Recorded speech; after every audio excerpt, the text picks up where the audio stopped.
Como uma guerra que foi travada basicamente por países europeus no continente europeu é considerada uma guerra mundial?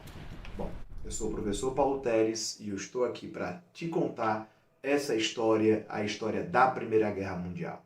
A Primeira Guerra Mundial pode ser considerada como um conflito decorrente dos conflitos ocorridos no imperialismo. Ou seja, todas aquelas tensões que foram acumuladas por conta de disputas no continente africano e no continente asiático colocaram as potências industriais em atrito. E essas potências que vão escalar esse atrito vão acabar explodindo na Primeira Guerra Mundial. É bem verdade que ao longo do século XIX o processo de industrialização provocou uma intensificação das disputas territoriais entre essas potências. E essa intensificação provocou uma corrida armamentista que deu a esse momento o nome de Paz Armada. Diante desse cenário, o imperialismo acabou se tornando o palco para que essas potências industriais passassem a escalar não só as suas tensões, como, é claro, também os seus conflitos. E é aí que nós temos a entrada de potências como Inglaterra, França, Alemanha, Rússia, Estados Unidos e até mesmo a Itália. Esses países, com exceção dos Estados Unidos, tinham pretensões territoriais tanto no continente africano como no continente asiático. A Rússia muito mais voltada para a Península Balcânica, temática que eu vou aprofundar daqui a pouco. Bom, tamanha a complexidade do assunto, vamos parte a parte. Eu já comentei com vocês que a principal razão da Primeira Guerra Mundial é o imperialismo, em especial uma questão muito mal resolvida, conhecida como questão marroquina. A questão marroquina ela consistiu numa disputa pelo território do Marrocos entre a França e a Alemanha, recém-unificada. Países esses que já não iam muito bem, já tinham se estranhado anos antes na Guerra Franco-Prussiana. A derrota da França para a Prússia, que resultou na unificação alemã, também desencadeou o revanchismo francês, uma vez que a França havia se sentido humilhada por ter não apenas perdido a guerra, mas também perdido os territórios de Alsácia e Lorena e ter que assistir à celebração da vitória prussiana em pleno Palácio de Versalhes. Do outro lado do Canal da Mancha, a Inglaterra também não via com bons olhos a unificação alemã, uma vez que esse crescimento econômico alemão ameaçava o posto de potência global que a Inglaterra sustentava até então. Desse modo, as rivalidades anglo-germânicas se intensificaram a tal modo que, de acordo com os governos daquela época, o desenvolvimento de um país dependeria da destruição do outro. Isso, claro, tudo intensificado por fortíssimos sentimentos nacionalistas. E é aqui que nós temos o tal do pan-germanismo. A Alemanha, recém-unificada, conseguiu sua unificação a partir de uma política belicista comandada pelo seu chanceler Otto von Bismarck. Essa política fez com que a Alemanha acabasse entrando em conflito com vários países na Europa. E como eu já havia citado, o principal deles foi a França. Por outro lado, a Alemanha se sentia prejudicada na partilha do continente africano e exigia uma nova divisão, que foi feita na Conferência de Berlim.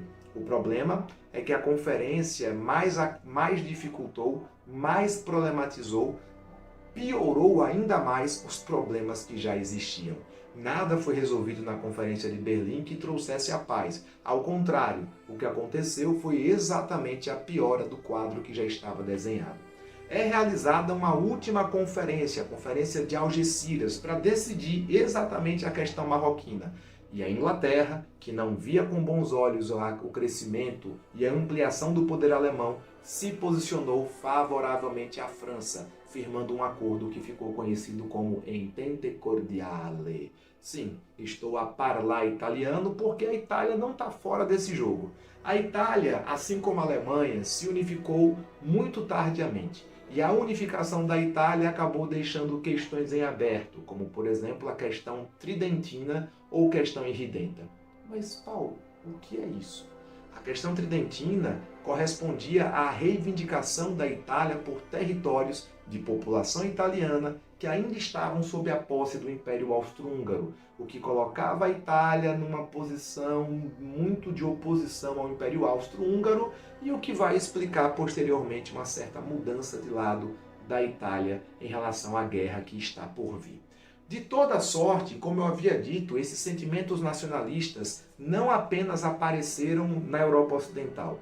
No leste europeu, nós também tínhamos o advento de um outro sentimento nacionalista, o pan-eslavismo, liderado e capitaneado pela Rússia.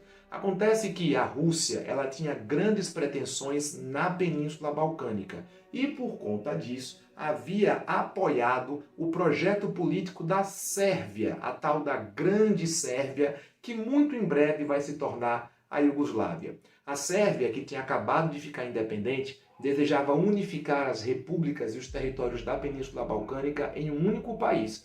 E para isso contava com o apoio da Rússia, que em troca receberia da Sérvia o acesso pelos estreitos de Bósforo e Dardanelos, que daria a conexão entre o Mar Negro e o Mar Mediterrâneo, tirando a Rússia assim do seu isolamento geográfico em relação à Europa Ocidental. Mas, Paulo, e o que é que isso tem a ver com Inglaterra, a França e a Alemanha? Pois bem, tem a ver que a Península Balcânica era dominada pelo Império Turco-Otomano e esse império era aliado da Alemanha.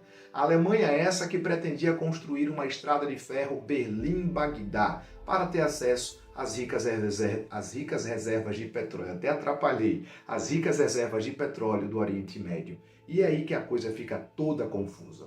Porque se de um lado nós tínhamos Inglaterra e França, que já eram aliados, do outro lado nós temos o Império Alemão, o Império Austro-Húngaro e o Império Turco-Otomano. E essa bomba relógio começava a se desenhar exatamente na Península Balcânica. Por quê? Porque sérvios, membros de um grupo chamado Mão Negra, promoveram o assassinato do príncipe Francisco Ferdinando na cidade de Sarajevo. Mas, Paulo, o que é que o príncipe do Império Austro-Húngaro, o príncipe herdeiro, estava fazendo na Bósnia? Ah, meus caros, a ideia do Império Austro-Húngaro era anexar a Bósnia e criar um império tripartite para dificultar os projetos de unificação da Sérvia. E, é claro, isso prejudicava os interesses dos sérvios, que, consequentemente, vão acabar apoiando o Grupo Mão Negra, que vai agir em torno da liderança de um cara chamado Cravilo Principe. Não que ele fosse o líder, porque ele não era, mas é ele que vai assassinar o príncipe Francisco Ferdinando e a sua esposa, a princesa Sofia. Quando o príncipe é assassinado, ocorre o engatilhamento de uma série de alianças que já estavam preparadas para o conflito.